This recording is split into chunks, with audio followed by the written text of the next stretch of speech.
Ladies and gentlemen, boys and girls, welcome to episode number 9 of the Stevenage Football Club podcast, hosted by myself and Borough fan, along with guests of the podcast, discussing everything Borough, everything League 2, every week of the season. Now, it is a very big podcast today. We've had a game on Saturday and we've got an upcoming game this Saturday. And we have got a new feature on the podcast today, which is going to be very exciting. But before we get into it today, I have got 3 lovely guests with me.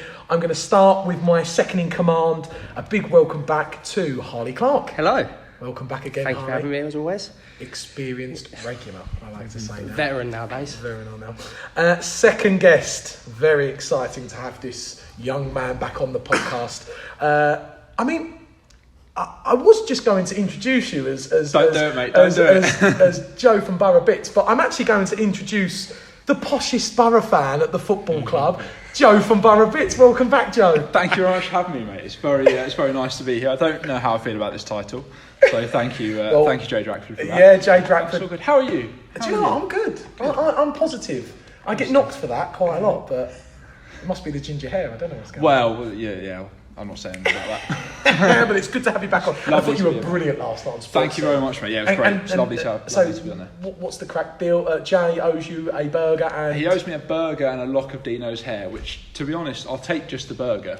Like, as long as it's a half pounder, I'm not taking a quarter pounder. I want that. You want a Borough burger, don't you? Oh, yeah. I remember the spicy chicken wings. Yeah, with the spicy chicken wings and shit. But it's great to have you back, mate. Honestly, Thank you, mate. Really Lovely to be here. And we have a brand new guest on the podcast today. This is I've got to be honest, this person's a really good guest. I've known this person for many years on the supporters coach, going up and down. A big welcome to die-hard Borough fan and professional golf player, Jack Slater. Thank you very much for having me here. Jack, welcome on the podcast. It's a pleasure to be here. Mate, it's a pleasure to have you. We always ask this to new guests, but what are your thoughts on the podcast? I like it. It's unique. I haven't heard many of this around among many fan bases. So for this to be week in, week out, talking everything about Stevenage, it's really good. Gets a way of getting opinions, hearing about what the fans want to say, all different perspectives, and adding it all together. Yeah, it's really nice. nice. A really good description, mate. And how long have you supported the club for, if you don't mind me asking? A long time, too long maybe. Oh no, they're in the dark days. I have been going home and away now for a good 6 years. Wow, that's not too good. I've been going home games for many a more, but I think my first away game was Crawley in the process of Wesley coming back for the 3rd time. Oh, what was the result of that day? Oh, that's a good bit of trivia. Yeah, I was. Oh, hang on, was that a loss? 1-1 Answers on a postcard. 1-1 it was. Dominguez got sent off. Yes, That's a really good Mark feature. Roberts. Like your first Stevenage game, maybe that's something. Yeah. On a postcard. That was over Easter as well. I That was remember. And you came back. Yeah. Came back. I came back. What attracted you to the club on that occasion? Cold and windy Was it day. Wesley's infuriating behaviour on the touchline? Oh, or it was the beauty of the fans jumping up and down, doing the Tetris across the whole of the Crawley Terrace. Every time we get a call, Beautiful. there's John going, "Seen these going before." Nutty John. No, but honestly, mate, it's great to have you on the podcast today. We do have to mention, obviously, we're all sitting here right now, and we are currently, I have to just throw this in before we start the podcast, currently sitting at Shepplebury Sports Academy in the gym. This is great. I'm so at home here. I love it. Obviously, Joe, you feel love the place. gym. But we have done, for anyone who listens to this podcast, please go on Twitter. There is a video of us doing a pre-workout. It's a montage. It's a montage. We should have got like the Rocky theme tune going over that. How did we not think of that? But if you go to Borough Bits Twitter page, I'm sure Borough Bits will be very proud of And this. follow me while you're there. And follow Borough Bits while you're there. Shout out to all the ladies out there. You'll be able to see the pre-workout we had. It's got a lot of testosterone. We do a post-workout as well. We do a post-workout. That'll probably be usually a pint. a pint for a fiver. But lads, we'll get straight into it. So obviously, last time we did the podcast, me and Harley, we were on the build-up to Mansfield away. Obviously, we went to Mansfield. Again, before the game started, it was a bit disappointing to find out Luis Fernandez had then got injured in the warm-up. Fantastic. I remember seeing the players coming out and Charlie Carter was on, and I was standing with actually Sam Akers, and I said to him, Luis Fernandez, Charlie Carter's on, and then oh no, he hasn't got injured, has he? Which he did. But do you know what? A 0-0 draw away at Mansfield. It was a bit of a weird one because both teams had a lot of injuries out. Mansfield had a lot of injuries out as well, along with ourselves. But a really good point. 2 points from 15, 23rd place. Harley, I'll come to you first. Really good result on Saturday, considering the injuries we have. Yeah, I think it's a fantastic result, to be honest with you. Mansfield are going to be up there this year as always, and anyone who said that not getting a win's a poor result, if we had Mansfield away 3 or 4 weeks into the season after this, then they'd be saying them points are a good result. So yeah, I'm quite happy with the result. Shame about the injuries as always, but it seems like it's going to be part and parcel of every podcast we do. I think we need an injury feature, don't we? Like, we should, guess the next injury. I was going to say we have some sort of klaxon each week, and we announce our current injury list. Maybe. I think we should bet on this as well. I mean, don't do that. But that's cursing. But it was. I totally agree. I think as well. Mansfield's a really tough place to go, isn't it? With a full team, regardless. To go there with the amount of injuries we've got and get another clean sheet away from home and a point. That's a really. What do you think, Joe? Good result, wasn't it? Yeah, that's the thing. I think people were left frustrated because it felt like another game without a win, and another game, more importantly, without a goal. But if we'd have sat down at the beginning of the season and said 0-0, clean sheet away at Mansfield, which, as you say, not just from a playing perspective, just from an atmosphere, the whole stadium, it's a difficult place, a hostile stadium, and as Harley just alluded to, Mansfield will be up there at the end of the year. I don't think they'll be quite top 3, but they will be a team that are certainly in and around the places that we want to be, or around the playoffs. So for me to get 0-0 draw away from them, even without the mitigating factors of having all the injuries, I think it's a great result. Yeah, I agree.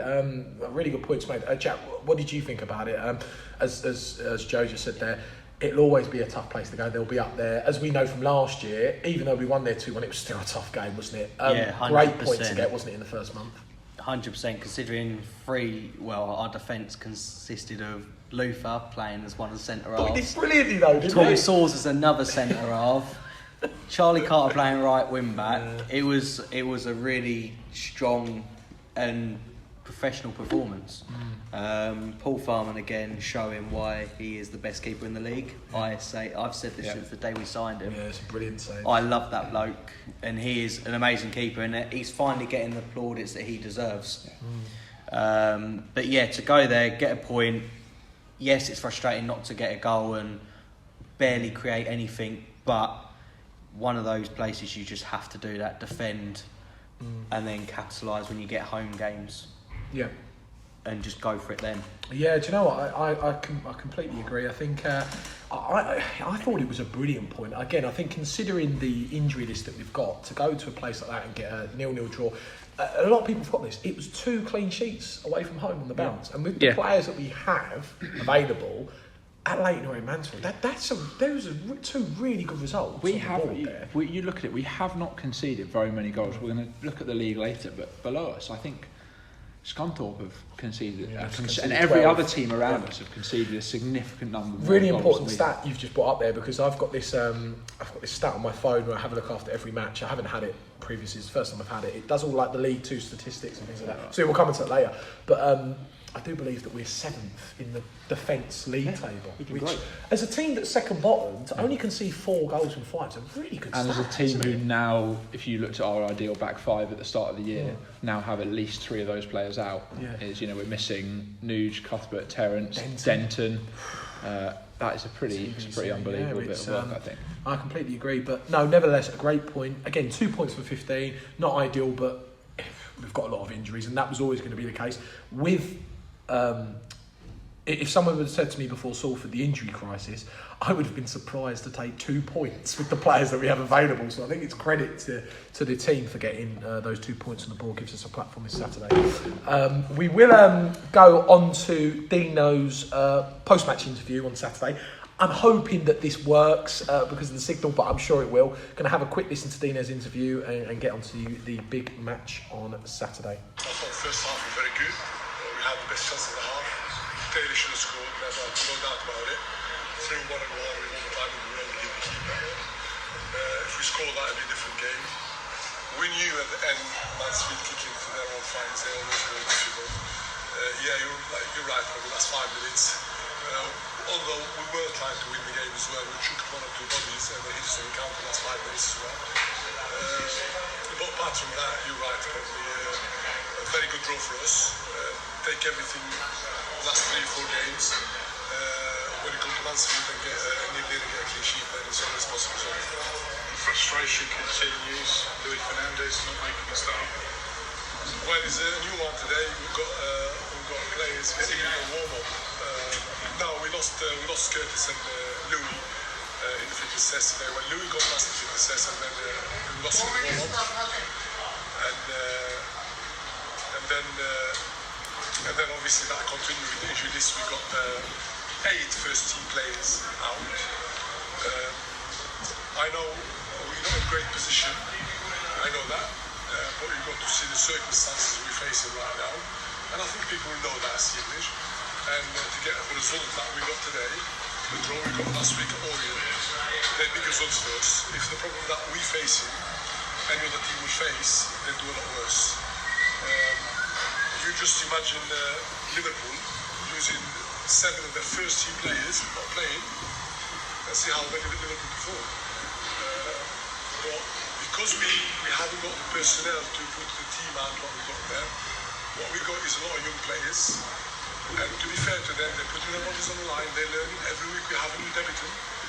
Tonight we got Charlie Lakin, Kellen, he's doing well again. Those 17, 18-year-old lads, sometimes games catch up with them. Sometimes in this environment, they do 2 games away to Mansfield, we catch up with them. But the biggest point for me today, our experienced players were absolutely magnificent. I've got to single Paul Farman performs probably the best performance in the Football League today. Luther Walding, he looked like a man mountain today as a centre-back. With Tom Soth is in between there. He was a man mountain on centre-back as well. John Byron's performance today was outstanding. He was struggling with his groin. He carried on the game, he took the captain armband, rallying the troops, he was outstanding. Chris Stokes, left wing back, he was magnificent. Danny Newton led the line, I know he started at the end, but he never stopped running. So, those experienced lads carry the young ones through, and it's brilliant to see because that goes a long way. Okay, so listening to Dino's post-match interview there, boys. Some really good points made. Just a couple of things that Dino said there on the match. Obviously, Charlie Lakin, was it a strain? He picked up. It's a thigh strain. Thigh strain, so he's out for 2 months. I think that might be.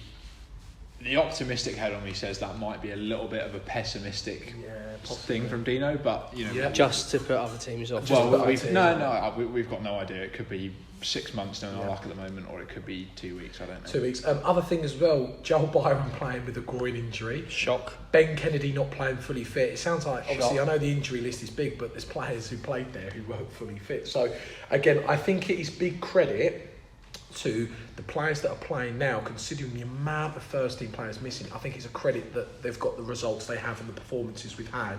Absolutely. We've been really competitive the last 4 matches now. So, no, really good to listen to Dino there. He does sound frustrated though, doesn't he? 100%. You can understand that, can't you?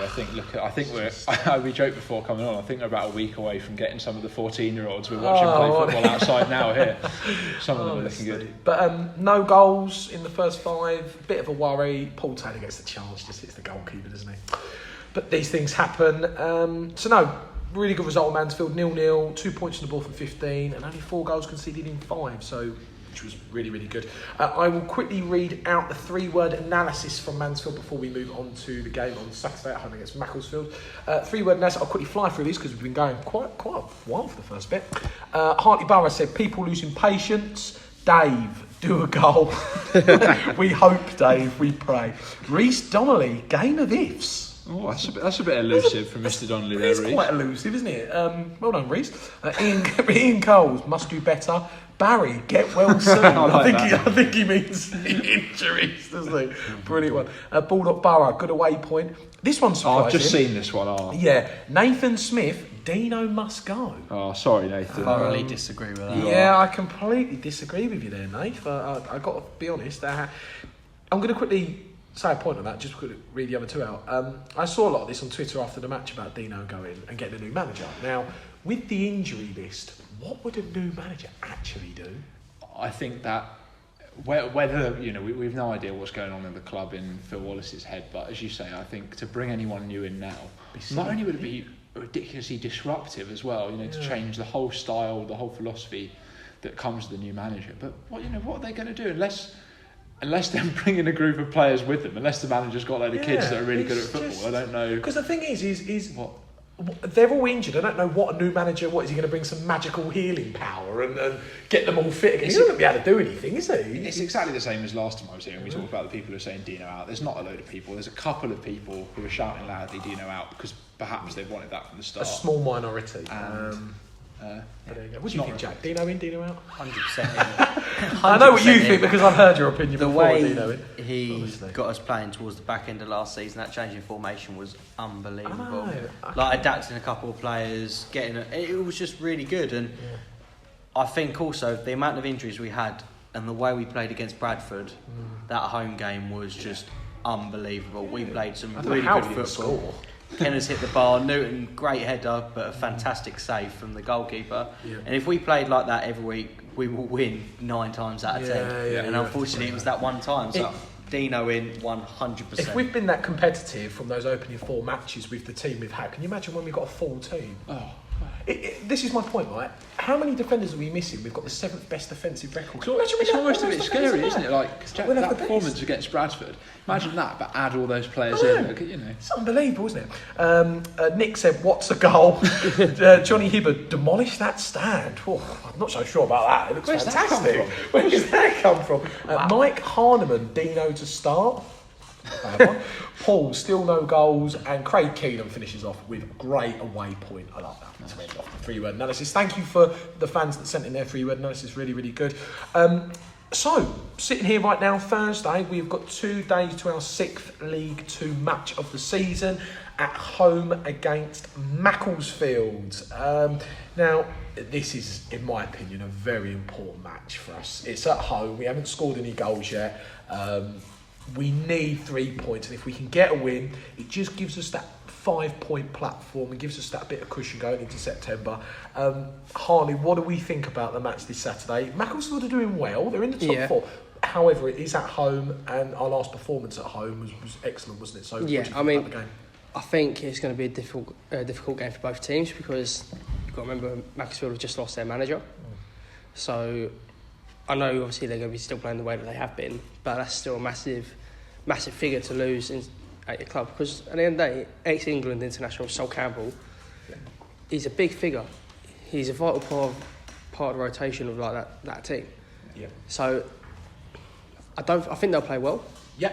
I think we'll play well because we seem to, again, same as last week, we've got good performances, just not getting a result. And I think Saturday could be the first time we get a result. I think we're probably going to win 1-0. Yeah, okay. But I could see it being a 1-0 as well, just because I think there's potential if none of the injuries come back by Saturday, there's potential Macclesfield might be in a better position to get a point. Would you take a point, or would you think that we need a win? Really, obviously we need a win, but I would take a point if we scored.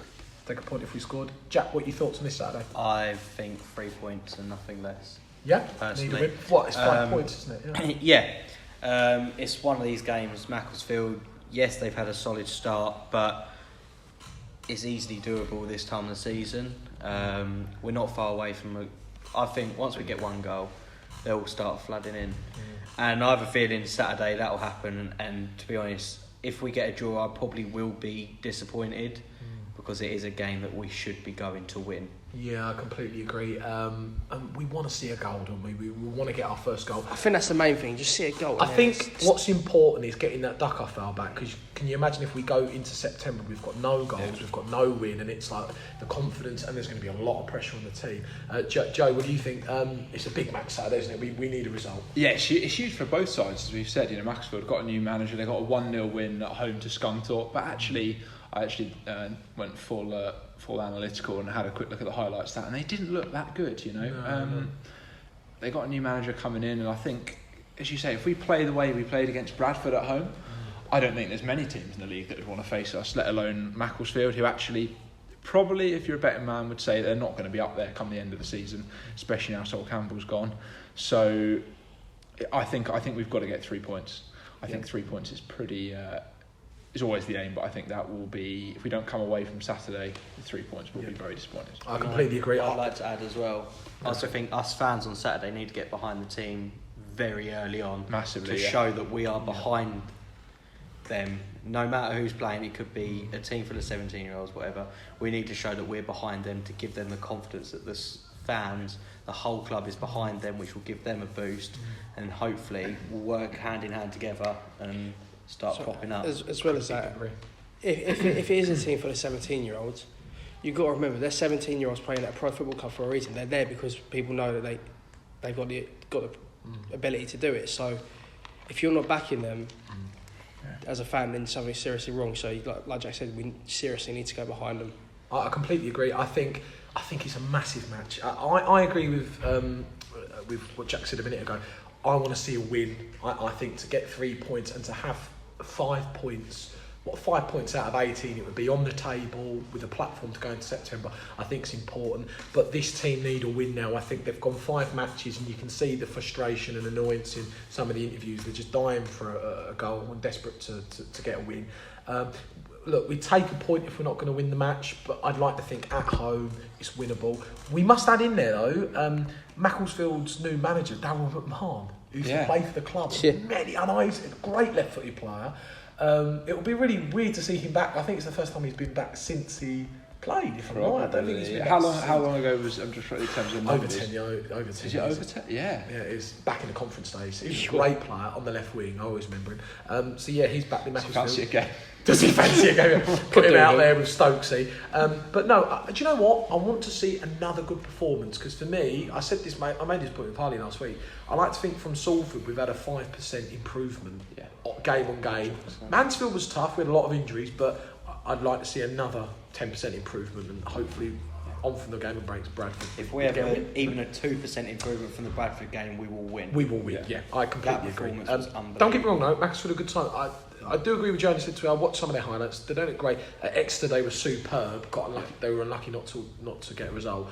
But they've lost the game there. They're a kind of 50-50 team. I'd like to think we can win on Saturday. Yeah, I think we travel. They don't bring a huge number of fans, do they? So I think that might play a factor. I will quickly mention just before we come on to our team selections. Massive big up to Louis Fernandez and Jack Smith for signing professionally.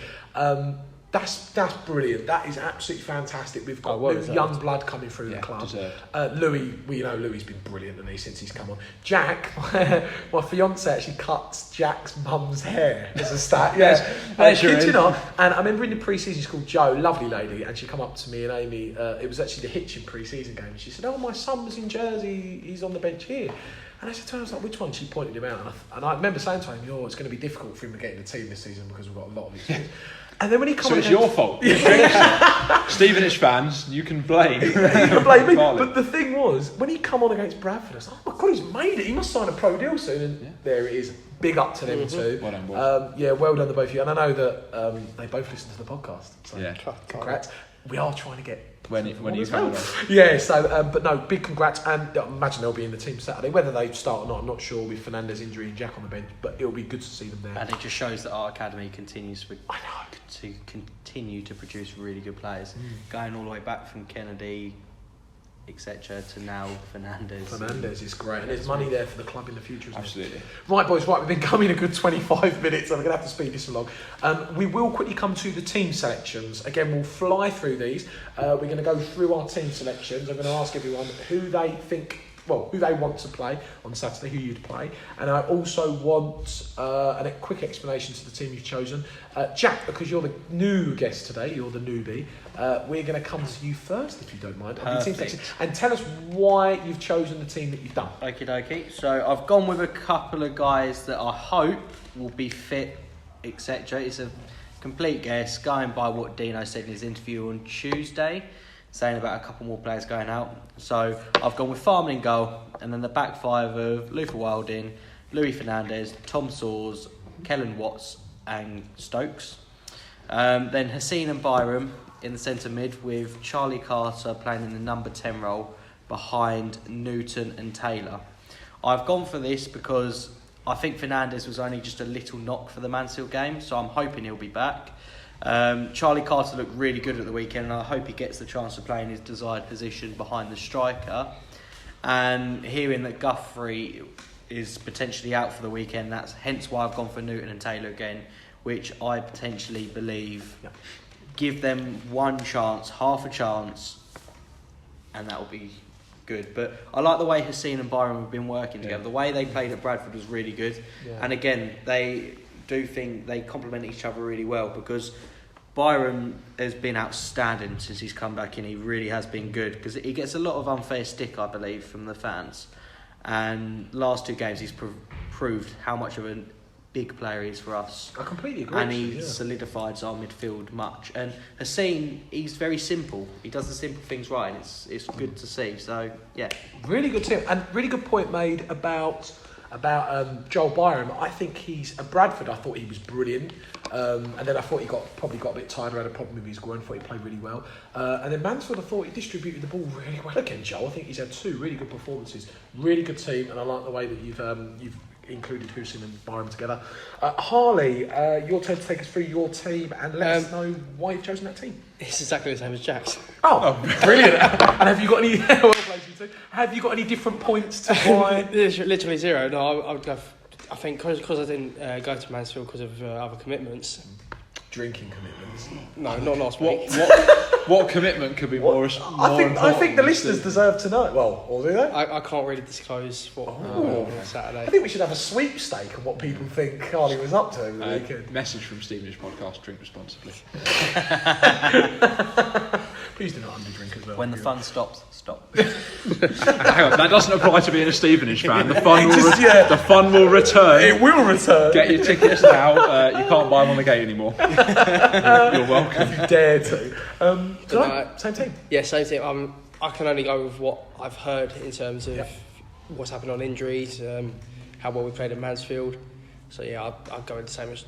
I've gone with the same as Jack. Okay, really. I was going to say really good team. It is a really good team. It's the same. Joe, your team. Ever so slightly different. So Farman in goal. Well, can I just? I'm so sorry about it. If it's exactly the same as the team you chose for Orient, I'm very excited to listen to this. Right, do you know what I was going to say? We're sort of running out of players at Orient. There was a level. I don't actually know the name of all the under 16s. So until I get that list, that'll be my super next team. That's our D team, I think, isn't it? It's our A team at the moment, but you know. Are we on A team? No, I've got Farman in goal. Luther, Fernandes, Soares, Watson, Stokes at the back. Yeah. I've got Hussein and Byram in the centre mid. I'm a little bit potentially concerned. I don't think Kennedy is still match fit, so I'm putting Taylor behind in that 10 role, and then I think Cowley. We might touch on this. I'd like to see Jason Cowley get a start. I'd like to see Cowley. I know he's made a big step up from Bromsgrove, but I think if you're good enough. How many goals did he score in a few seasons with them? I think he's 160, like 172 or something. Yeah, he's got a ridiculous goal. He's hit the back of the net. So I'd like to see him get a chance. Maybe with Cowley and Newton up front, you haven't got enough sort of aerial threat. You've got to play it into the feet. But I tell you what, I said I wouldn't want to be the centre back with Taylor, Newton and Cowley up front. That is a proper pressing and aggressive time. Really good team like that. I like the way you've incorporated Cowley. I think he should be given a chance. Yeah. If he doesn't get given a chance Saturday, Tuesday, Football League trophy, perfect to get him a game, wouldn't it be? 100%. Definitely, yeah. Yeah, I think that's what Dino's waiting for next Tuesday against MK Dons, because it's higher opposition. He'll probably play a League 2 level standard team. Yeah, you've got to have a certain amount of players who played in your last game. Give him a good run out as well. Give him a good proper give him a good physical game before incorporating him into the league. I completely agree. My team, again, is very similar. I've gone Paul Farman, Luther, Fernandes, Soares, Watt, Stokes, if everyone's fit. Obviously, Fernandes isn't fit. Luther in and Carter there, just as we did last week.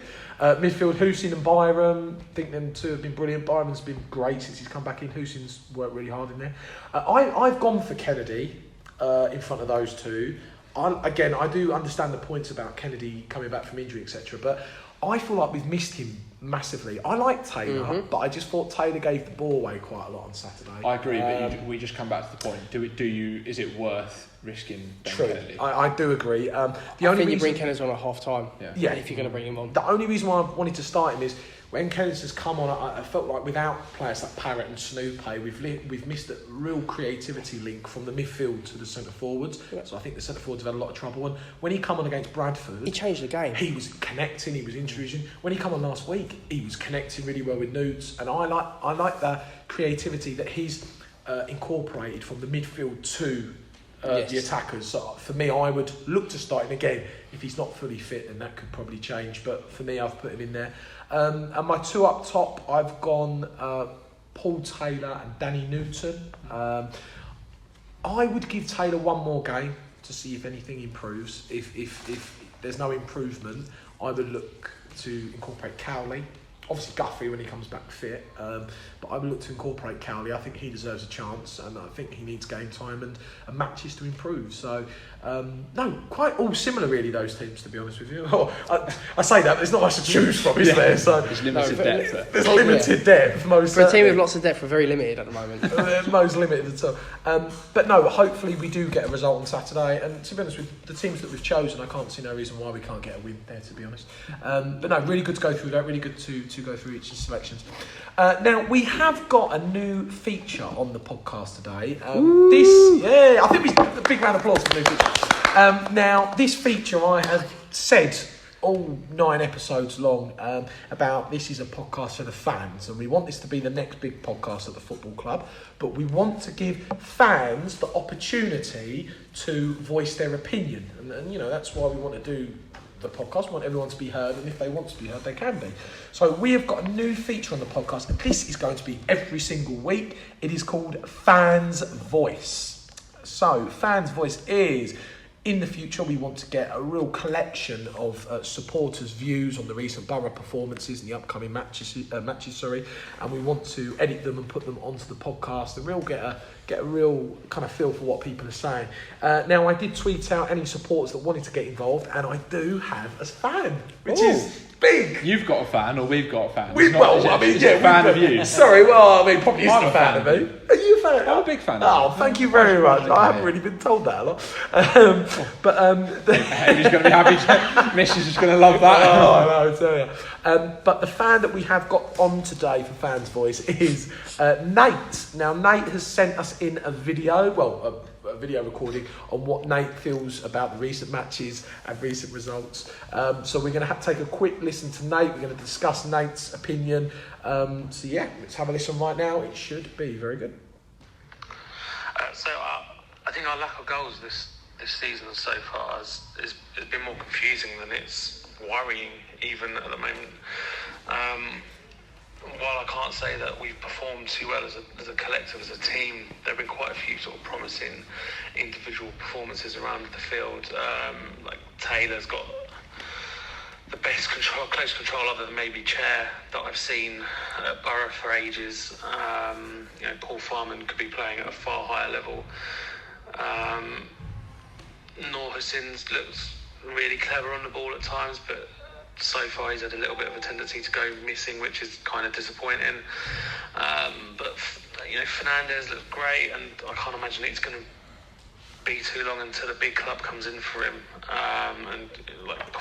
It's great having Parrott's creativity back, and obviously, while he's not had much luck in front of goal at the moment, Newton always runs his heart out and really gives everything. So he's still doing that, which it's great to see.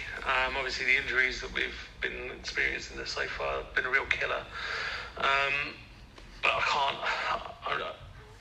I'm pretty confident that by Christmas we're going to be right on the brink of getting involved in the playoff picture, and I don't imagine it'll be too long before we're pushing for a little bit more. I think the club, I think the team, at least on paper so far, looks far too good to struggle like this for too much longer. No, I'll tell you what, thanks very much, Nate, for your opinion there. Can I say, he's way posher than I am. I don't know what. Do you think? Nate's way posher. I tell you what. I disagree completely. I agree. Is this for the debate now? Who's posher? We've already done heads and tails. Joe or Nate? No, do you know what, Nate? That's a very good observation. I like the way that he's gone through the players. I completely agree with the point he made about improving by Christmas, because we'd like to think we'd have a lot of our marquee players back then, and Yeah. we'd like to think, I say marquee, Don't say it. I just say key. Don't say it. But key players back by Christmas. I think that's a really good observation of the team. I think, you know, good points made about Hussein and Byram and Paul Farman could easily play a level above himself. Do you know what, mate? That was a really good start. Thank you ever so much for sending that in. We do want to get as many fans' voices on the podcast as possible. Again, I will be tweeting out next week and Facebooking out. Please get involved. Again, we want to be able to play a good 5 or 6 fans' views on, which would be great in the end. So, Nate, thank you very much for getting us started there, mate. Now, we will come on to the next feature of the podcast today. Now, we know this feature. It's been going well, I think. We've done it every other week. It is the return of... Pretty sure I've lost every week. of Harley and Farley's Disagreement Corner. Fantastic. Round of applause. Come on, the Farley. Okay, now... Big fan. Nate just said something there that is, well, he's alluded to something, but it's going to be in the debate. Now, Nate has said that obviously a lack of goals obviously has been a massive problem, our main issue at the club and the team, along with the injuries. But there was big debate after Mansfield on Saturday. I do believe that I was involved as well in this debate. It was, are the lack of goals down to our injuries in the team? You know, with so many big players out missing, if we had them back, would we be scoring more goals? Is it down to the fact that we're not scoring goals? So we're going to have this debate on Harley and Farley's Disagreement Corner. It is going to be Harley and Jack for no. They do not believe that the injuries are the concern of goals. Me and Joe are going to go, yes, we do believe that actually the injuries are the reason why we're not scoring any goals at the minute.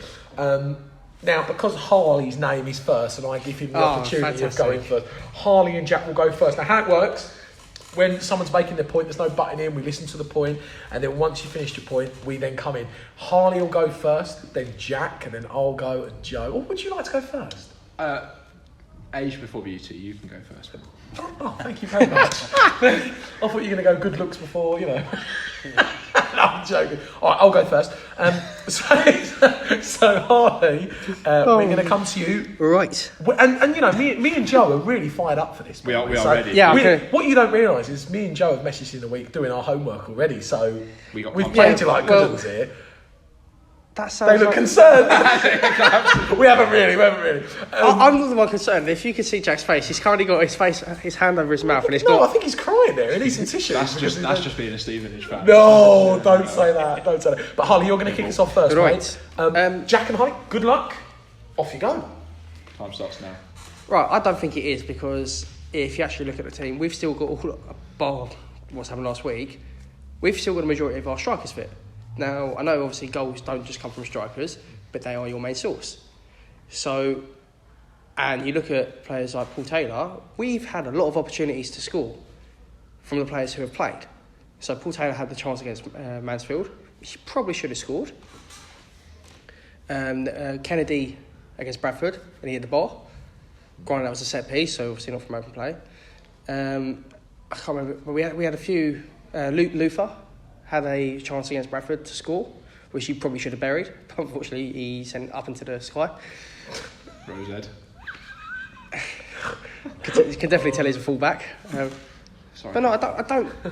Although there's not a lot of points you can make about this debate, I feel on either side, because I think it's all well and good blaming injuries for performances, but you look at the performances we've then gone and had with the players that have come in from the injuries, so players like Louis Fernandez, Jack Smith.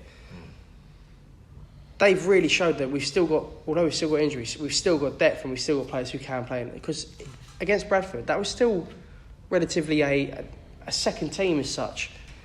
And we performed excellently and we did create chances. So I don't think it is the injuries that are causing the goals to not be scored. I think it's the fact that we're just being really unlucky and we just haven't had a proper clear-cut chance. Right. Yeah, so no, I do agree. We have not had much luck at all. Kennedy hitting the bar against Bradford, that save from the Newton header, little things like that. But also, it's a game of 90 minutes. One ball in 1 second can change the whole complex of a game. So we are literally one player on that field could produce one pass, which produces that moment for us to score. And we're also, I've been to all the games this season. We are getting, when we have 5 at the back, Luther and Stokes, when they're playing as wing backs, they are getting in really good positions out wide, but they're just not. Sometimes the ball just isn't getting in early enough. They're hesitating out wide and then the chance goes.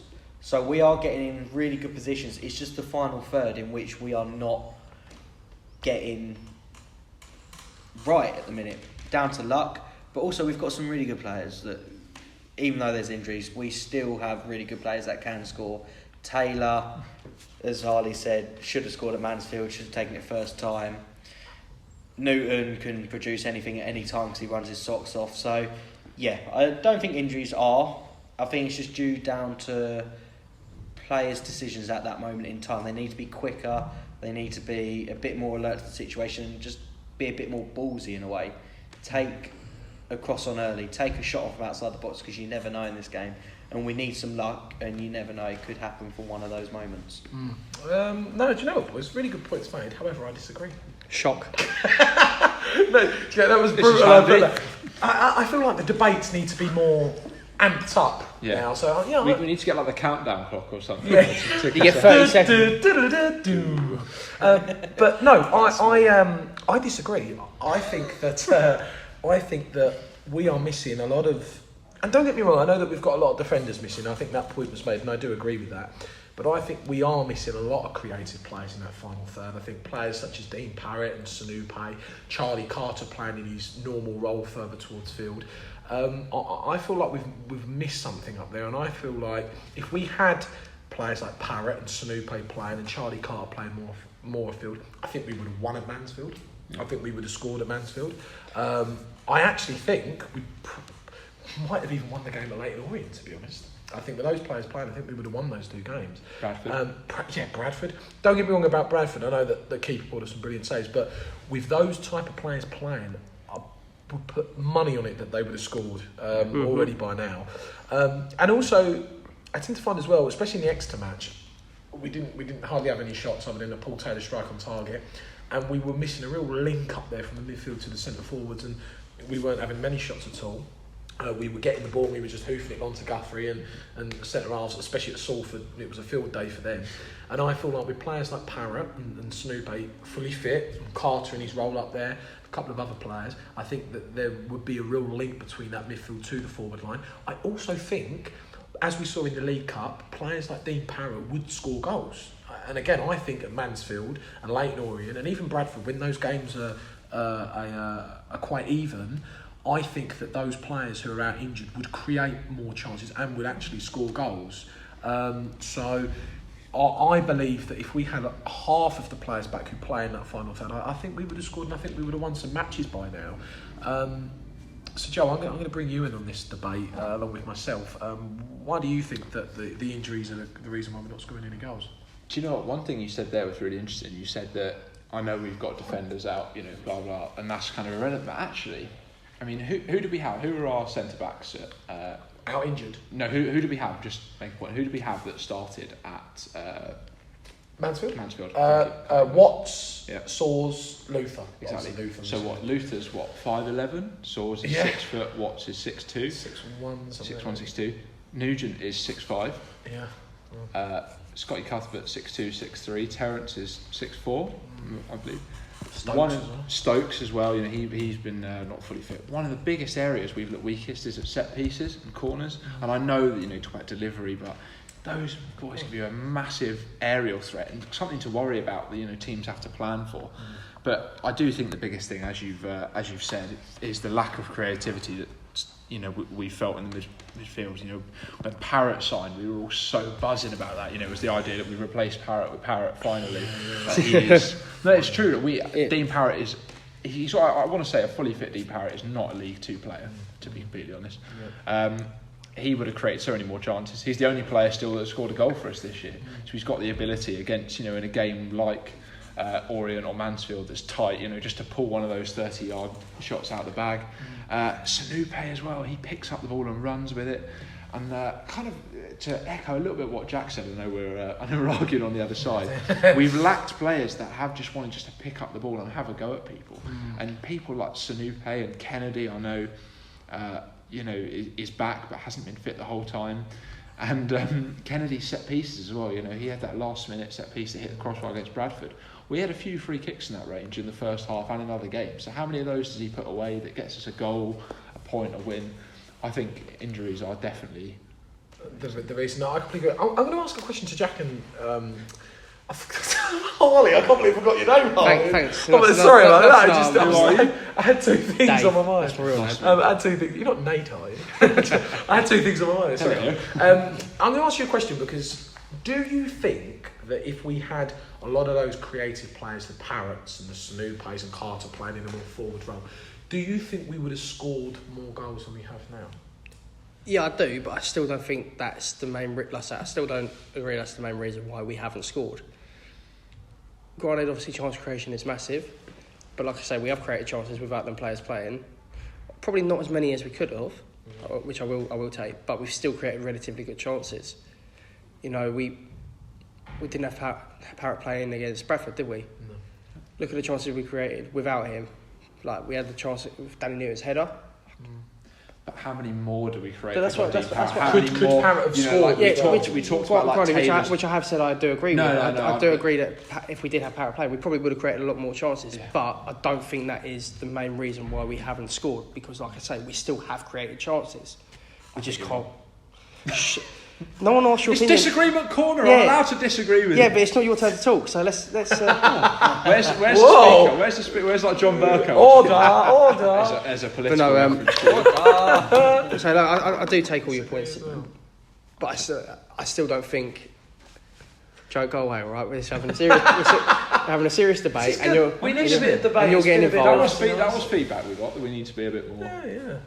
Yeah. No, but right. I completely disagree. I think you both are just talking rubbish. Fools. Shocker. Fools. I think you two are talking rubbish, personally. What do you think, Joe? I think it's complete nonsense.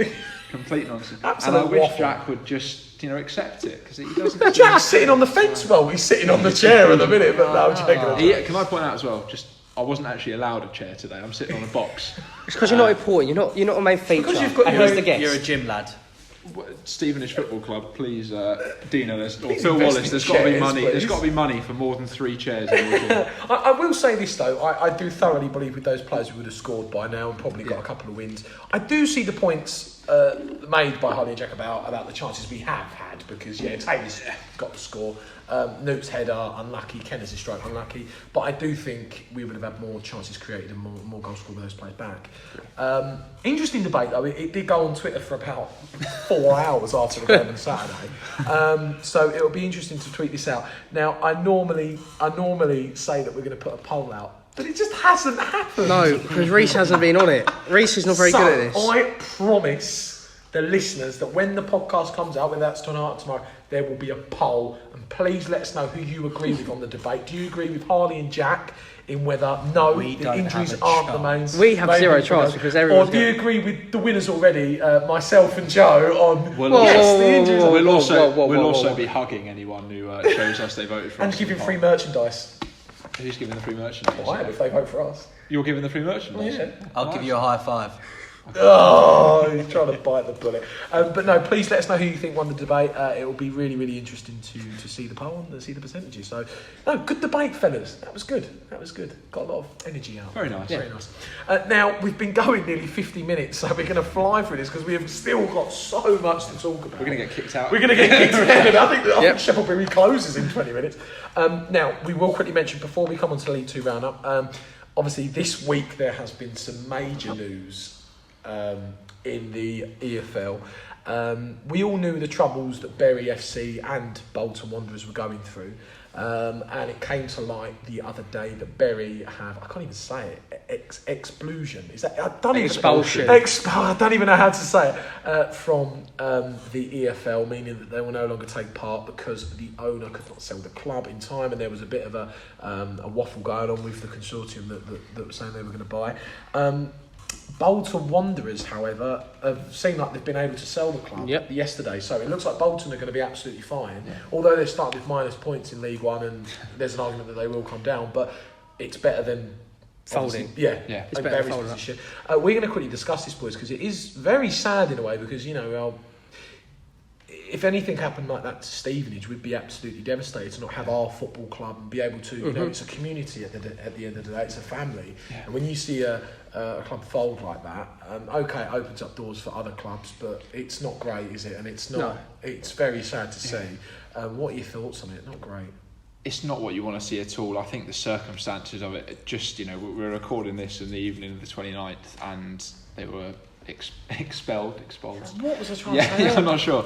Yesterday, and they're still in literally the last hour. Bury Football Club, their Twitter have released a statement, which I won't read all of it, but the general tone is summed up by: "This is something we're struggling to comprehend as our new bidder has proven significant funds to the EFL." And they seem to be incredibly frustrated by the lack of communication, essentially.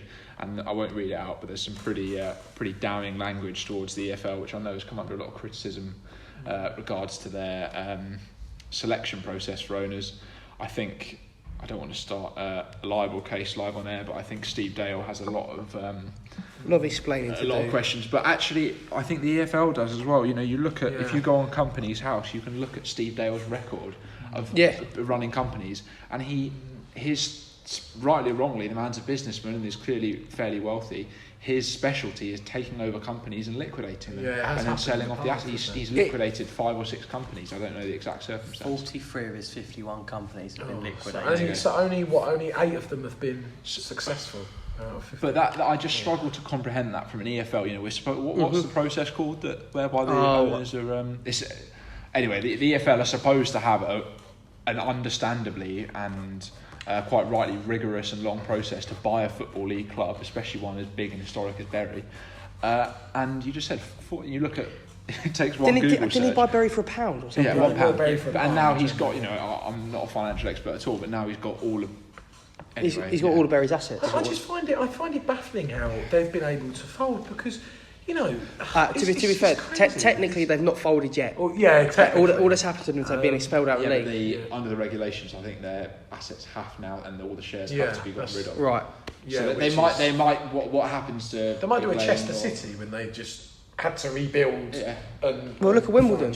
Wimbledon's a different circumstance. I know it is, but you're right. But it's still the same concept, really. I just find it baffling, because what I find just absolutely ridiculous is he was on 5 Live the other day and they were interviewing him about Bury, and he didn't even go to Bury. He didn't even know there was a football club there. That's the point. He said that he's not even. He said that he's not a football fan, and it's. You buy a club because you're passionate about football. I understand the business. You should. We as fans feel like, and we're incredibly lucky with Wallace, that we have someone. Yeah. So Reece made a really good point on Twitter saying, although we've had ups and downs as a club, we're really lucky to have someone like Phil Wallace. The thing with Phil Wallace is he really cares about the football club. If you actually think about what Phil Wallace has done for our club, he's done a massive amount of movements. He's got the new North Stand built. Okay, that took a while, but he got it built. He got it done. And he's transformed the club into a conference club, to a football league club. He's then, don't forget, when we were going through a bad patch after Darren Sole, he invested quite a lot of money into the team to get Alex Ravel and players like that. So the guy, he gets a lot of stick, but actually, we should be praising the man, because you can see what happens when you have people. Needs a few more chairs, though, Mr. Wallace. It's very true. Going back to the Bury thing, obviously it is horrible what has happened to them. Heart goes out to all the supporters, because there's nothing worse than losing the club that you go week in, week out, meet new people, etc. But I listened to an interview, I think it was early pre-season, I think it was Carlisle's manager, Stephen Presley. He was saying about how Bury, obviously they overspent trying to get the promotion, and he deemed it as cheating in a way, because they've brought in players that they knew they couldn't afford, but then got the aim of promotion, which has then denied another team who've gone fairly building throughout the season, getting in players that they can afford, and they've missed out on a fair chance. That's a really good promotion. point. That's a very different approach to it as well. In a way, by getting all these other players out, I don't want to say a bad word about them, but it's just saying that they've in a way have cheated because they've done something they couldn't afford, and it's affected many other teams, including us. Yeah. No, but you just say about feeling bad. You don't need to feel bad because the point you're making is that the owners and the board have been irresponsible. Then they were clearly mismanaged and misrun for a long time, and the EFL have to take responsibility for allowing that to happen. We vote, and as clubs, we buy into this system that the EFL should regulate. The people we feel sorry for are the fans and the players. I know some. Stokes was lucky, we got fortunate from that situation. So I think you make a really valid point. I don't think you need to feel bad about that at all because I will say this, and there's been a lot of people that have again debated over this. I think there was a young man on Twitter who put a video up saying that he thinks that the Premier League local. Oh, don't get me started. Now I listened to this and I disagreed. I think that, very much so. Although I think it's terrible what's happened, but. Manchester United and Liverpool and all the local, make a lot of money. Don't get me wrong, but it's not their involvement with what Berry did with their money. Do you know what I mean? All I'm doing today is stealing Reece's points off Twitter, but Reece made a good point saying. Sorry. I know. I'm in shock as well. I thought you stopped the recording then by accident. Thank you, my mouth. Someone said Reece made a good point. Sorry, Reece. It's shocking, that, really. Very rare. Very rare, yeah. Mr. Narrator, I call it. Yeah, so he said that if Premier League clubs like Man United and City and Liverpool or them sort of clubs got involved and saved the club like Berry, granted, obviously, fantastic, save Berry, but then the clubs won't learn. The clubs won't learn that you can't spend money that you haven't got, which is a really fair point I think he made, because the guy on Twitter who said it's not down to them, and I'm pretty sure legally I don't think, say, if Man City paid off their debts, I don't think Man City can legally own the club, because I think you can only own one club in each league. I listened to this on the radio. You have to, if you're another club, you can invest, but you have to do it I think it's a charitable. Yeah, so that's what I'm saying. You can't actually own the club. But we don't want that. Everyone's getting so frustrated with the Salford situation. What we want is a football league that manages, overlooks, and runs teams responsibly, whereby that situation never arises. Go back to Salford. Yeah. Salford are doing it right. So, although I wasn't trying. No. I'm agreeing with you. What I'm saying is, if you look at Salford, they're doing it for the fans, and they're doing it for fans? Yeah, Man United's 92 fans. I was going to say. But I saw calling you out, people of Salford. Come at me. I saw especially the old lady who told us not put any rubbish in the road. I saw the interview that Gary Neville done, and it was like saying they've got the cheapest tickets in the league, £10 and £5. Oh, they do. £100 a season. Yeah, £100 season ticket. They've redone the stadium up. Granted, obviously not very well given. It fell apart. It fell apart from us jumping on it. I jumped on it. But they've gone about doing it right. They haven't invested. Obviously, they've got money to spend, but they haven't overspent. They're spending the money that they've got at the moment, and obviously promotion is their aim. And they're doing it right. You can hate them for all you want, because obviously the class of 92 are taking over. But at the end of the day, they're going for fans and the community over the club's selling point. I do feel really sorry for them fans, because again I link it back to our football club at Stevenage. If something ever happened like that to Borough, it's a community gone, and I like to look upon our club as like a family almost. You see the same faces every week, and especially if you're going up and down the country, I love doing it. It's a hobby. I think it's such a fun hobby to go and support your club and be a part of the family and the community. And I feel very sorry for those fans to not have that anymore. Also, and I've met every single one of you at football. That's how I found out about it. Social platform. It is a very big social platform, and future generations aren't going to have that. Yeah. They're going to have it at a much lower level when Berry obviously was So, as we're sitting here now, obviously Bolton Wanderers, it looks like they're going to be fine. They've had a buyer, a consortium. I think it was 7 million, so they'll be fine. Now, in terms of what it does to the league tables and certain things, I've seen a lot of things on social media of how are they going to make up. We've heard there think might they be have 5 confirmed. promotional spots in League Two, but then I've been seeing on BBC Sport that there's now 1 relegation place. Yeah. So I don't know No, so how the it's EFL going to have confirmed now, I'm 99% sure I'm right, please correct me, that there will now be 1 less team going down from League One. Wow. So 1 fewer team will So be 3. So 3 teams And will also, be there's relegated. there's one less team going down from League Two as well. I found that out. Yeah, that's what I was Yeah, asking. I that's didn't what know if also it is 1 from our division. Only one. I think so. Only 1 goes down from our division. Only As, one as because much as I We're hate not to, going down. as much as I hate to because say Bury this, are going out the football Yeah. league. That means 1 more team can only do so. as much as I hate to say this, it's big for us in a sense because we're a small club and it's like we do No, fear it's- of going down, it's- and to see that cut. Yeah. With the start we've had, it really is. It's a shame that it hasn't calms us gone the down, other isn't way it? and they haven't promoted an extra I know. team, perhaps, because Yeah. we could be saying that. Then, But that's the funny thing. That's- We're not in the bottom that's one. the optimist on over here. We're not going down. We've got 2 points around. We are staying up. Oh, but that Woking is, away next year? But I will say this though. Let's pretend that there is 2 places because could you imagine if we finished 23rd and then they said, "Oh, we need to make that up. It's got to be the second." Could you imagine? So we need to pretend as though going to those be Can I 2 just say, we're places not, are. September. we're not finishing 23rd. Yeah, no, we're finishing finishing 20 Or 24th. 22nd. We're having I'm our saying, now. but Playoffs. it's big in the sense for our club because it gives our club more chance of staying up. So, but no, it was really good that we spoke about that. Boys, it's been going an hour, so we're going to move on. But no, we do feel very sorry for all the Bury situation, and we hope they can rebuild and demise again. Hopefully see them again sometime soon. Yeah, I enjoyed going there last year by the result, but yeah, very sad. Little what's town happened to their that's case. all glued up by football. Yeah, completely agree. And it's a shame that they've lost that now. Completely agree. But we'll move on. We've got an hour, boys. We've still got the Q&A section. It's crazy. wonderful. Now, moving on, the League 2 roundup section. Now, obviously, we were not the only game last Saturday. There were other league matches in League 2. We've also got a whole set of League 2 fixtures coming up. I will quickly go through the results. We do have a feature in the League 2 roundup. Well, I'm calling it this name just for now. It We can need answers on a postcard, please. we do enough, but at the minute we have got Joe's League 2 statistics. Now, Joe every week is going Weird to and give us wonderful. weird and wonderful, some funky, some statistics out there that fans might think, oh my god, but he is going to present us.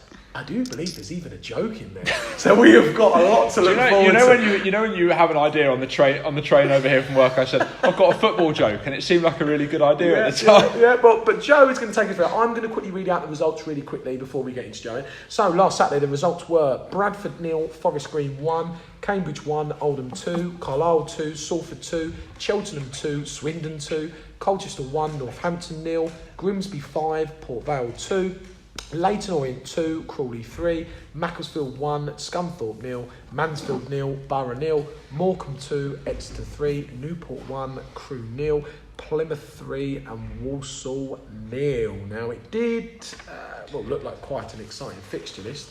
Would you like me to quickly read out the league table, Joe, really quickly, or have you got that? Yeah, I've got it here where you can do it, mate. It's completely up to you. I'm going to let you do this today. dear. Now I've gone through the results, so we are now going to pass on to. We need a theme tune as well. So if anyone does theme Joe's tunes, League 2 statistics. So Joe, would you like to grace us all in this homework that you've put together the last 7 hours? Joe's League 2 statistics. Off you go, Joe. thank you very much, mate. Welcome to the new feature. It starts off sensible, and then we thank you, man. And then we sort of go downhill. So I'll just run over the league table first. Top of the table, we've got Exeter on 11. Plymouth and Forest Green make up the top 3 with Macclesfield, Newport, Crewe and Grimsby in the playoffs, and Cheltenham and Bradford sitting just outside. Going down to the bottom of the table, we've got Morecambe in 18th, Walsall in 19th, Northampton in 20th, Carlisle in 21st, Oldham in 22nd, Stevenage in 23rd. Hey, not going down. And Scunthorpe in 24th. Farley's just been over a few results there, just to touch on a few slightly notable ones. Grimsby getting 5 goals at home to Port Vale. What was all that? Yeah, I mean, Port Vale scored first, but James Hansen, the beast. yeah, goals came from Cook, Ogbu, Green, Waterfall and Hanson. Down in the southwest, Plymouth 3-0 at Walsall.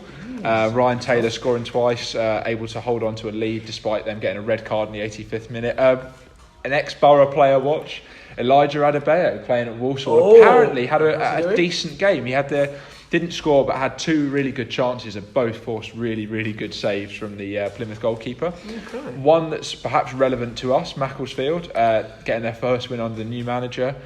Second half penalty, not that great a game. Am I right in saying they were at Grimsby on Tuesday night? I haven't made that up, have I? But it got abandoned. Yeah, so this is what I'm going to say. I don't know if yeah. anyone go and see the photo. I think I retweeted it. I saw the video. I know, That is, right. I thought that is the definition of raining sideways, that, What's isn't all it? that about? Crazy. So hopefully that's taken a little bit I out. was just going to say this. Sorry to butt in, but No. that's good for us because they've had a bit of great. preparation. Our boys have had a full week of preparing, and they've had to do that. Yeah, so hopefully that's taken it out of them. A few soggy boots or something. Game. Did anyone see Forest Green Bradford? Anyone see what happened? I did. There? Yeah, I did. So 0-0 the whole game. 93rd minute winner from Mills. Who's wasn't it? Who's defender? Who is one of the top scorers in the league as well. Yeah, He's a captain. defender. Let's talk about set piece. Crazy. He got the Vegan boys a win, and then he got a red card 5 minutes later in the 98th minute for a second book of defence. And then in the 99th minute, Kevin Mellor had his goal disallowed for offside. So Bradford thought they. Did you see the celebrations? Yeah. Of that? They went absolutely mad, and then all of a sudden you just see the officials. Oh yeah, you wouldn't we've want to be that bad, man getting past the Bradford fans. Go to a few transfers from League Two. George Cooper has signed for Plymouth Argyle on loan from Peterborough, who's a player who was linked to Stevenage quite heavily. 22-year-old former Crewe Alexander trainee, is yet to feature for them. Colchester yesterday have signed Bristol City forward Freddie Hines on loan until January. That's good signing. Yeah, he made 4 appearances for the Robins since joining the Championship club from Luton Town 2017. What else have we got here in terms of signings? Nothing. That's all. That's all the signings done. Well, I mean, there you go. Top scorers from the league so far. This is the boring bit. Danny Rose, Mansfield on 5. Bez Labala from Crawley. Am I pronouncing that right? Must be. Can I just say though, Danny Rose with 5 goals and we kept a clean sheet there on Saturday. It's not bad. That's good to consider. You know, that's not bad for how many games. Yeah. 4 goals for Crawley. Luke Norris from Colchester. Stevenage, of course. Is it Colchester? He's at Colchester, yeah, 4 goals. Clean sheets, Thomas King, Newport's kept 4, but Paul Farman on 2, which considering where we are on the league table, you just said. We've talked a little bit about Bolton and Bury. One of my sort of weird things from the week, are you aware of the Forest situation that happened at As in Derby? Nottingham. Nottingham Forest. I'm concerned. Is it a penalty hand? No. It's this is not, after the game. It's a big Oh, it's rivalry. after. The Nottingham Forest steward has... The reports are mixed, has basically apparently whacked one of the Derby players with either a corner flag or a spade or something. I can't... he's had to be restrained, and I'd say he was doing. I think he was a player that didn't make an appearance. Was it Keogh? Yeah, it was Keogh. Sorry, the steward. So no, he was the groundsman. So you know when they do the running at the end of the game, the player he was running up and down, and it's really weird. It's hard to you can never quite know what's happened. I saw the cut on his neck. And it was he's come up with a massive cut. It's a great shot of it. That is a brilliant. I know it's not League 2 his face was related, amazing. but He was so stunned in the photo. He's like, I know it's not a League 2 related, but I just thought that had to be. brilliant So stat. Sky Sports said the 2 clubs will discuss potential disciplinary action, but no statements were made. So very weird what happened there. North Stand. Has anyone seen the photo of the North Stand? I've just retweeted it. I have, yeah. It looks great. What do you all think of that? I know the underside and the bar isn't finished. I think it looks fantastic, to be honest. Jack has just seen the photo of Keogh's my neck. goodness. Oh, is it in the pit? Let's have a look. That is terrible. incredible. You Look can go at and, that. Oh my word. Yeah, it's hard to tell exactly what's happened. And But look, you can see the. You see the blood dripping. Like, It's on the end of the. Yeah. What a silly man, huh? Good boy. I mean, no, Good that's boy. terrible. I should never No, encourage that. do you know what? I think the North Stand is fantastic. it looks great. He's so proud to see that. I'm at the hearing football that the club, right? bar has got all old memorabilia up and all. That's going to Do be you know great. what? I'm gonna first match it's open. I know I've got a season ticket for this, but I'm gonna go in there. I wanted to put that out there actually. How many East Terrace and maybe West Stand will migrate even for a game or 2? You know, I'm a bit worried the East Terrace me might and be a my bit- dad are going to migrate for a game or 2. I know they're. And another thing actually, what they're doing with that family area and the giving tickets to young groups and disadvantaged groups is unbelievable because that is how you get new fans in. Adults don't change their allegiances because they get 2 tickets for a tenner. All respect to that scheme. getting young people and kids in will go along to a Completely football agree, game yeah. for really good value. They'll bring mum, dad, brother, sister. Yeah. Then they'll go to school on Monday morning and we play great football. They want to tell their mates about it. They'll get people in. Do you know what I love about it? It's a massive promoting point for the football club, but also I think it will really improve the home form. I think in the last 20 minutes of matches, if there's a crowd behind that goal, have I a think goal the to momentum, really attack, you know. I really do believe so. Plus, if we don't score, we can do what that German team with the arrows. We can all stand behind the goal. Oh, what else you got, Joe? Right, throwing it over to you. This is going to become a regular feature. Yeah. I don't know, some sort of trivia corner. So I'm going to put it out to the three of you. I've got a trivia question. Okay. And is this for the listeners as well? No, there's a separate one for the listeners. Let's do this. We're all going to answer. You're all going to answer individually. We're going to work in a random order. So we'll fly through these. You'll see the question. So, as a percentage of their town or city's population, which club has the highest and which club has the lowest attendance in a percentage? It's complicated, so I'll give you an example. Last year, Stevenage had an average attendance of 2,567. Population of Stevenage is 84,000. Therefore, 3.1% of Stevenage attends a game. What a Right, stat. Are you with me? I get it. I Are understand. we talking League 2 here? This is League Two. Well, Is this League season? 2 this season or League 2 last season? It was for League Two last season, but it's Up until now. But I will tell you, both teams are still in League Two at this moment in time. So which team has the highest percentage? So it's not necessarily the biggest capacity or biggest average ground, but it's a percentage of the population, and which has the lowest. I'll be taking a club, and for a bonus point, a percentage. I'll give, and there are prizes at the end of the year. I'm going So I'm Harley, going we'll to go work to my first. right. Highest. So which club had the highest percentage of their population at games last year? Forest Green. Forest Green. Come back to me. Highest, Yep. I am going to go with... Yeah, I'm going to go with Forest Green as well. Because you've got to think of how big Forest Green is. Yeah. For the Town Forest Yeah. Green. Forest Green. Tiny. I'd say Highest Forest Green is village. the highest, yeah. I think we might have had a little bit of What? foul play here on that. Oh, really? How? Yeah, no, don't worry about it. I'm joking. I think I might have indicated to. No, no, No, it's really good. Yeah. Is that correct then? That is correct. Oh, it so, is. Oh, does I mean, anyone it's- want to take a guess now at the percentage of? I think it's Nail. Is it Nailsworth? Nailsworth. Nailsworth. I will say this. I've been there the last 2 seasons. We've got them in a few weeks away. Yeah. The nicest village I've ever been to in terms of a community. It's Well, beautiful. so what? I know obviously not everyone's coming from Nailsworth. Is it so under 10% still? I'm not telling you. Cause No. that's... Alright, I'm going 12%. 12%. 15.2%. 22. 2. Prize goes to gentleman on left, Mr. Farley. 44.8%. Whoa, so nearly half So of they the village. so they have. Well, you've got to think Wow. people are coming from outside. So Well, that's what Forest Green's average attendance last year was 2,953, slightly higher than ours.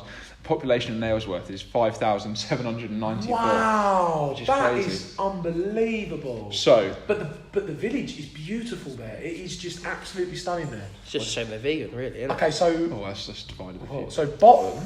Bottom. So which team has the lowest percentage Please of their? don't say ours. It's the lowest... Say Carlisle. I'm going to say Carlisle. Please don't say us. Morecambe. Morecambe. Oh, that's a good one.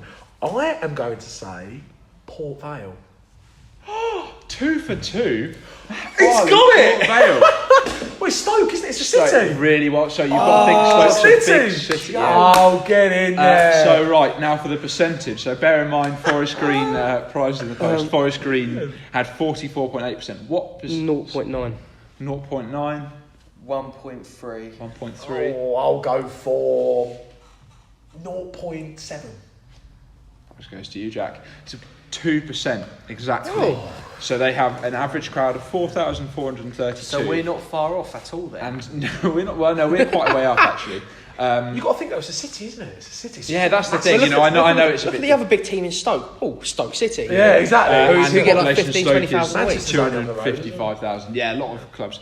Now, so we've done the first bit trivia, and this one, It's for the fans. I would put this out there, but I've unfortunately told you the answer, Oh, yes. so I can't put it out to you. So the first person after this goes live to tweet the answer of this to me Gets a crisp high five. will get a crisp high five, and if you're over 18, you'll get the pint part of the pie and if you're under 18 you can have the pint Or part you of the pie. or you could do a deal with Jay and give him a lock of your hair. Jay And a can have a burger. lock of well he still owes me a burger, so if they can just have that burger maybe. So question for you, the millions of fans. Well, hang on. The 5%. How many Football League clubs out of the 72 clubs in the Championship, League 1 and League 2 have an animal on their badge or crest, including mythical creatures? How many Football League clubs have an animal on their badge or crest, including mythical creatures? And so that's Championship, League 1, League 2. Yeah. Answers on a postcard, please. Okay, so... What do you think? Well, I'm going to throw it. Don't This is for tell the me that. listeners. This is right? for the listeners. So the listeners, whoever gets this right, we will see if that listener can get some sort of a prize. We'll work something out. We'll work something out. Any other weird and wonderful things you want to contribute to the... I've got to be honest, I think you've covered everything. I think you've covered everything League 2 and a couple of outsiders as well, which is good. Well, I'll So is that it for Joe's League 2 statistics? Go on. There was one stat I heard earlier. I think there is 2 of the teams in the whole of the 92 that their football club is not named after a town. Oh, That's Can you good. guess which 2? Forest Green and... is it out of the... What did you just say? Port Vale. For the Yeah, Burslem it's in. Yeah, Port Vale. Oh, very okay. good. That's a Ah, good what a match. stat that is. Maybe we should give it to Jack as well.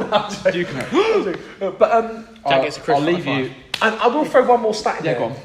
I hate this stat, but the only team who's playing Yeah. the active Do you know what? I to not didn't score want to is put that Borough. I'm just going to throw that in. only the team in the 92. top 7 Bolton are divisions. theoretically still active, however they are a youth team. A youth team. But Joe, I think big round of applause. Oh, no, have you still... I went to watch a football match in Japan the other day, and at the end of the game they started doing martial arts. I said to the bloke next to me, "What's going on?" He said, "There's 2 minutes of ninjury time." Oh, my Thank you. word. Joe, big round of applause. Well done, Joe. No, I don't think he deserves an applause. I think I was just After that, I was told you ruined it. You I ruined think it. Joe's feature should end with a joke. The easiest dad What joke. I play He it's said, I've been to Japan. I went, really? I was going to go, what? I Been to Japan? That was my diabolical. aim. I said to Folly, I said I've got the best football dad joke I can think of, and my aim is to mate, honestly. is to worst that every week. I'm going to have Every a week. worst joke. Joe, absolute pleasure. I tell you what, brilliant, well done, great joke to women. Now, we've been going an hour and 16. We have to fly through this because we've been going a while. Now, obviously, we spoke about Borough's big Sick League 2 match coming up this Saturday at home against Macclesfield, big match. There are other fixtures. We will quickly go through the fixtures and then we'll quickly talk about the prediction competition table. The fixtures this Saturday are, I'll start with ours, Borough versus Macclesfield, Crawley v Cheltenham, Crewe v Bradford, Exeter v Mansfield, Forest Green v Newport, Northampton v Plymouth, Oldham v Colchester, Port Vale v Cambridge, Salford v Leyton Orient, Scunthorpe v Carlisle, Swindon v Morecambe and Walsall v Grimsby. So some really good matches. Now, before we do our League 2 predictions of those matches, we did have a fantastic week on, and it is a bit of a mouthful, the Stevenage Football Club podcast League 2 fixtures prediction competition. Now, this is a competition, prizes, top 4, and there will be a playoff system. There will be a worst loser prize for the person that finishes bottom. You predict all the League 2 matches. If you get a prediction correct, that's 3 points. If you get half a prediction correct, so get one team's scoreline right, but then not the other one, you get 2 points. There's no point for a wrong prediction. And if you get a prediction that includes Borough, you get an extra bonus point. Now, it was an interesting week. Now, a couple of stats. For those who remember to do their predictions. Yeah. I just interject. I had a difficult Friday night, and I woke up, and it's possible I forgot to give my predictions in. Yep, so on that note, Ollie Long actually scored 16 points, which was the Bloody best. hell. Well done, Ollie. Well done, Ollie. Fair But- play, Ollie, not so long. The worst was Borough Bits Who? with 0 Well, because can I just point out that Borough last Bits, week I did it, and I came top for last week. true, but Borough Bits But that was last week, not this did week. not send in his predictions. So you have to remember, if you do not send in your predictions, you get 0. I don't even give you a point as courtesy. Well, all that matters is the next one you're going to read out. I think I should be above You him should on be. alphabetical order. Now, The league table. I'm going to do it from 12th place up this time rather than the other way. Give it a go, mate. In 12th place currently is Charlie Vaughan with 23 points. Second bottom, 11th with 24 points is Borough Bits. Oh, that's a letdown. That is. It's not a letdown because I didn't put my thing in. I'm not getting involved in this. This is nonsense. 10th place above Borough Bits on the same No, amount because of he's points. not. But he's not above me. He's on the same number of blooming Well, points as I've I got am. on here. Reece Borough Bits, BB, Reece Donnelly, RD. I should be above him in the league table. I've got on here 10th Reece Donnelly with 24 points. Is he on the same number? But you failed to do your predictions this week, so Exactly. you've So been it has to you've go been docked above. a place. 9th place with 37 points is Mark Slater. Well done, Mark. Corruption, 8th yeah. place with a big week on 41 points, only behind the top 7. Ollie Long. 7th place with 46 points is Hartley Borough. 6th place doing really well with 47 points is James Walker. 5th place with 52 points is Danny Lusby. 4th place with 56 points, just in front of Danny by 4, is myself, Matt Farley. Corrupt. Corrupt. Now let me just It's tell got you nothing something. compared to the EFL, this lot. Let me tell you something. On my predictions I like that. last week, right, I forgot the Cambridge and Oldham prediction, right? I accidentally left it out, Oh, yeah. and I could have awarded myself 3 points, but didn't, and I kept with 10 Do you know what points. as well? Steve Dale was also really fair in running Berry. You are so honourable. I believe everything I hear on the radio. For the listeners, I think I should get Honesty Award of the Year for that, because Nonsense. if you were in my position, what would you do? Well, if You're we're a docking him joke. for not putting points in, then you're not. Yeah, you're hang not- on. you're not Whoa, getting therefore you bonus should points. calm down. Why should I? Because if you get docked for putting...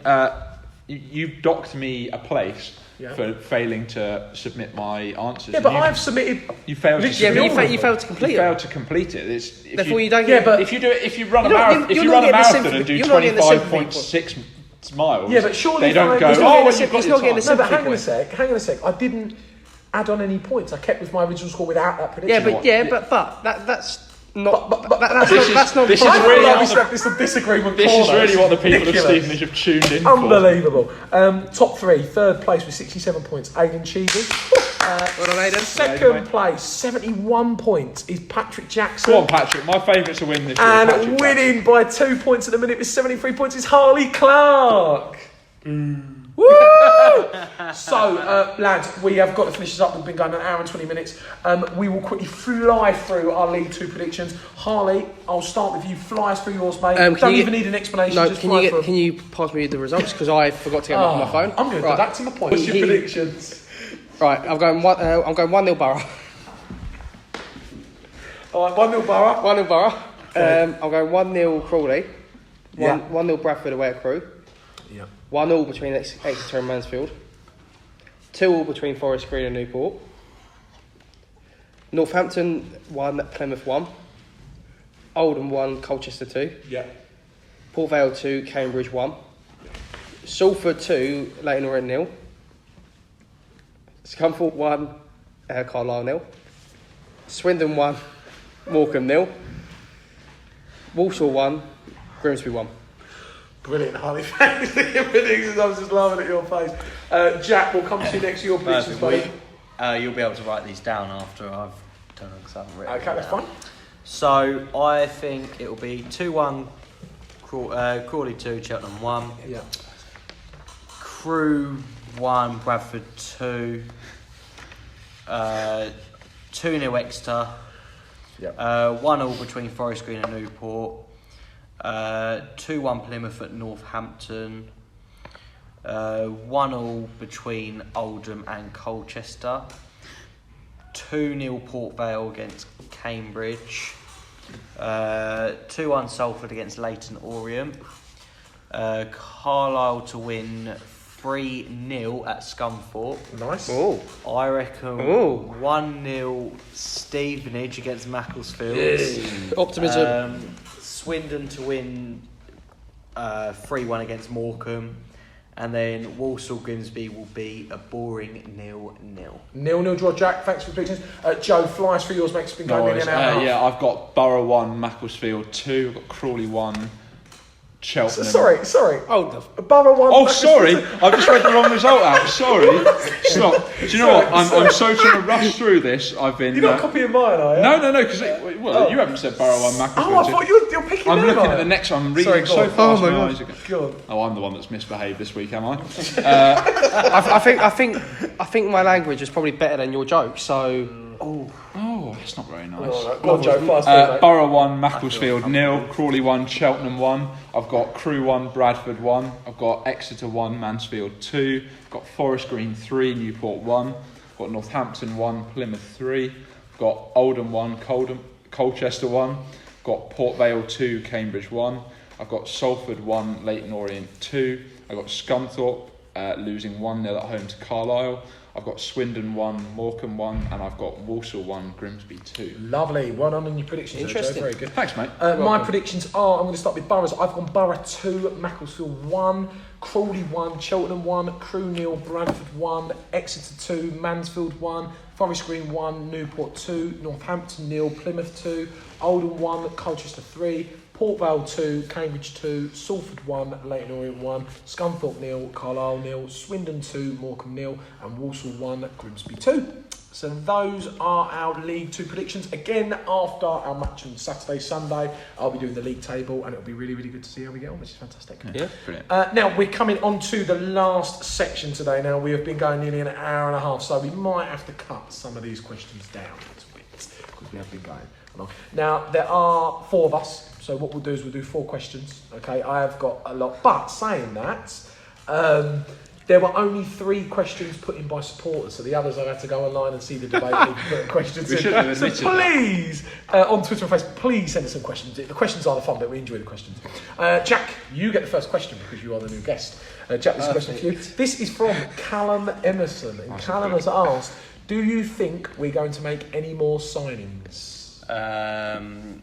The deadline is after Macclesfield, so I reckon we might get one signing in, but I don't think we will, in a way. Who knows? We never know what goes on behind the scenes. We announce loan signings. There have been, we won't go into them, but there have been rumours. Mumblings. We will leave it there. I reckon we might get one. I reckon with Lakey getting injured, and I think there'll be a couple. I think there'll be another loan signing coming. At least one. Really well answered, Jack. Next question is going to be for Joe, and this question is a funny one. And we had to put this question in here because I saw it on the forum, Borough Chat to be exact, and I just had to put it in there. So, Joe, I'm ever so sorry about this question, but this is from Lopo, and Lopo was asked, what's your favourite cheese? It's a great question. I think that's the best question. That's the best question we've had possibly ever. What's your bet? Red Leicester, what are you going for? It's very different, mate. Different cheeses. Yeah, I support it. Different cheeses for different occasion, mate. I think you can't look past a good bit of halloumi. Has a role in a lot of different places. What, the Nando's halloumi fries? Well, no, the halloumi fries are just a bit of halloumi. Anyone tried burrata? Sort of variant on mozzarella. Very, very good. I like going off camembert. I like a Cornish brie. God, you are posh, ain't you? What's wrong with a Cornish brie, mate? No, bit of posh should be French brie. Oh, sorry, but you didn't say camembert. So. You are very posh. Thanks. What's wrong? Nate's posher than I am. I highly doubt that. Nate's posh. Nate spoke well.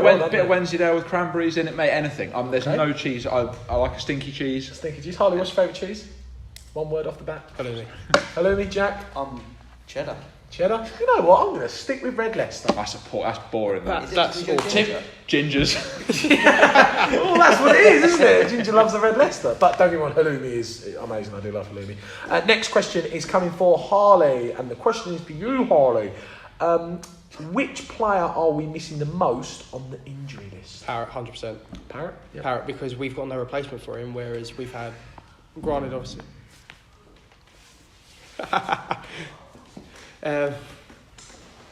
We've had no replacement for Parrott, whereas we've had, granted obviously through sheer luck, we've had Lou Fernandez come in to replace Scott Cuthbert. Yeah.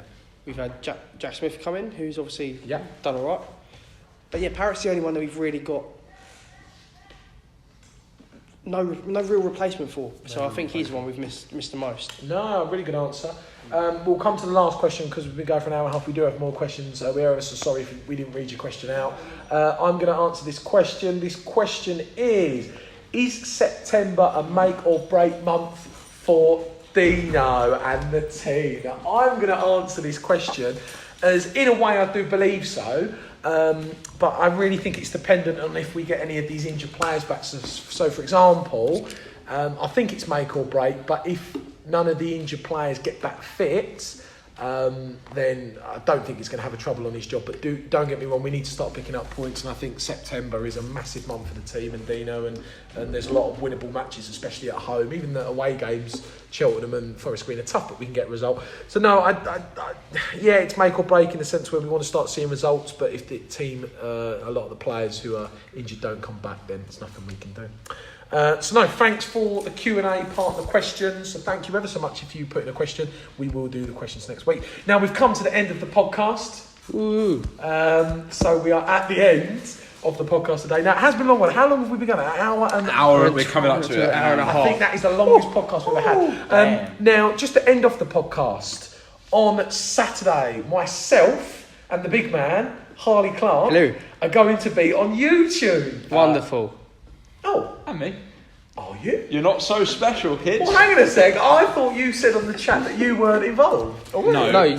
Yeah, you said that you hadn't got the message through yet. They said they were going to message me, and then they did. And I've left them on red. You've left them on red, you cheeky. You horrible. But basically, we are on the Dream Team YouTube channel. We're going to have someone from Dream Team. I do believe his name is Sam. He's going to be interviewing a few of us. So it is Harley, Joe, me. I think Reece is involved as well. Yeah. That is at 1:00. So wonderful. Hopefully, if you want to see how good looking we are in real life, come and say hello. We will also, before the match on Saturday, we are going to be doing fan interviews. Are we? So we're going to be coming around. Come and say hello over near the main stand at 1:00. We're going to be doing interviews with the fans to put them on the podcast and get people's opinions on the league results and the form of Borough. Please come and say hello. It'll be fantastic to see everyone. But that is it, fellas. Come and say hello. That is it. Thank you ever so much for listening. One word: Borough win, draw, lose. Joel, I'll start with you on Saturday. Win. I'm going to go win. Lovely, boys. Thank you to all the listeners. Again, come and say hello on Saturday. Get involved as much as possible. Thanks for everyone who got involved. Thanks for Nate for sending his fan opinion. Good work, Nate. Yeah, well done, Nate. Absolutely fantastic stuff. We will be back next week covering Borough's Football League Trophy match and the upcoming 7th League 2 match against Cheltenham. So thank you for calling its proper name, not the leasing.com trophy. Oh, I couldn't say that. It's got to be the Football League Trophy. Jack, thanks for coming on. Thank you very much. Joe, thanks for having us. Thanks for coming on. Harley, thanks for coming on. Always a pleasure. Thank you to all the listeners. You have been listening to the Stevenage Football Club podcast.